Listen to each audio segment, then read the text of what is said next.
Good morning to all. Welcome to your Vetti AIS Academy. இன்னைக்கு நம்ம academy சேனலில் எதை பற்றி பார்க்க போகிறோன்னா தமிழ்நாடு சிறுதொழில் நிறுவனத்தில் வேலை. இந்த வேலை வாய்ப்பை பற்றிய தகவல்களை பார்க்கலாம். இதற்கான தகுதி 8ஆம் வகுப்புன்னு சொல்லியிருக்காங்க. அது என்னன்னு சொல்லி பார்த்துடலாம். இப்போ டான்சி ரெக்யூர்மெண்ட் 2026 தமிழக அரசினுடைய பொதுத்துறை நிறுவனங்களில் ஒன்று தான் என்னதுன்னா தமிழ்நாடு சிறுதொழில் நிறுவனம்னு சொல்கிறது. அதில் காலியாக இருக்கக்கூடிய ஓட்டுநர் மற்றும் அலுவலக உதவியாளர் பணிகளுக்கான காலி பணியிடங்களை பற்றியான தகவல்களை தான் பார்க்க போகிறோம். பணி விவரம் மற்றும் காலியிடங்கள். தற்போது அறிவிக்கப்பட்டுள்ள மொத்த பணியிடங்களினுடைய எண்ணிக்கை 11.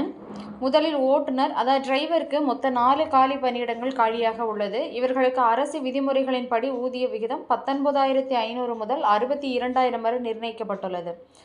அலுவலக உதவியாளர்கள் மொத்தம் 7 பணியிடங்கள் காலியாக உள்ளன. இவர்களுக்கான ஊதிய விகிதம் மாதம் 15,700 முதல் 50,000 வரை வழங்கப்படுகிறது.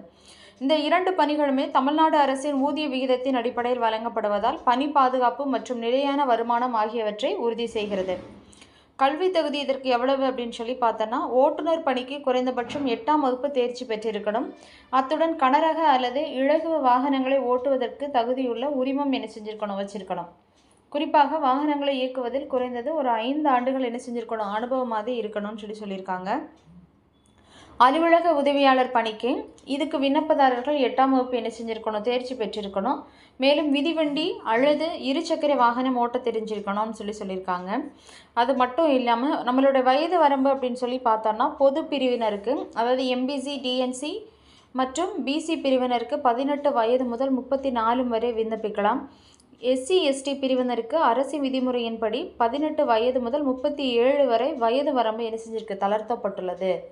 சரி, விண்ணப்பிக்கும் முறை என்னைக்கு அப்படின்னு சொல்லி விண்ணப்பிக்கும் முறை மற்றும் கடைசி தேதி பார்க்கலாம். இந்த வேலை வாய்ப்பிற்கு ஆன்லைன் மூலம் விண்ணப்பிக்க முடியாது. இது ஒரு முழுமையான ஆஃப்லைன் செயல்முறைன்னு சொல்லிட்டாங்க. நம்ம தகுதியுள்ள விண்ணப்பதாரர்கள் டான்சி நிறுவனத்தினுடைய அதிகாரப்பூர்வ இணையதளத்தில் உள்ள விண்ணப்பத்தை பதிவிறக்கம் செய்யணும்.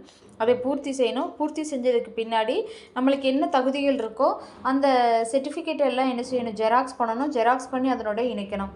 விருப்பங்களை வரும் பட்சத்தில் மார்ச் 31, 2026 மாலை 5 மணிக்குள் நேரிலோ அல்லது அஞ்சல் மூலமாகவும் சமர்ப்பிக்கணும். விண்ணப்பம் அனுப்ப வேண்டிய முகவரி: தமிழ்நாடு சிறுதொழில் நிறுவனம், எண் 28, திருவிக்க, தொழிற்பேட்டை, கிண்டி, சென்னை 6,32,000. கடைசி தேதிக்கு மேல் வரக்கூடிய விண்ணப்பங்கள் ஏற்றுக்கொள்ளப்படாது என்பதால் தேர்வர்கள் முன்கூட்டியே விண்ணப்பிப்பது நல்லது. தேர்வு செய்யும் முறை எப்படி இருக்குன்னா, எந்தவித எழுத்து தேர்வும் இல்லாதனால் விண்ணப்பங்களை சரியாக அனுப்புவது மிக முக்கியம். உங்களின் விண்ணப்பங்கள் பரிசீலனைக்கு பிறகுதான் தகுதியான நபர்களுக்கு நேர்காணல் பற்றிய தகவல்கள் தெரிவிக்கப்படும். நன்றி.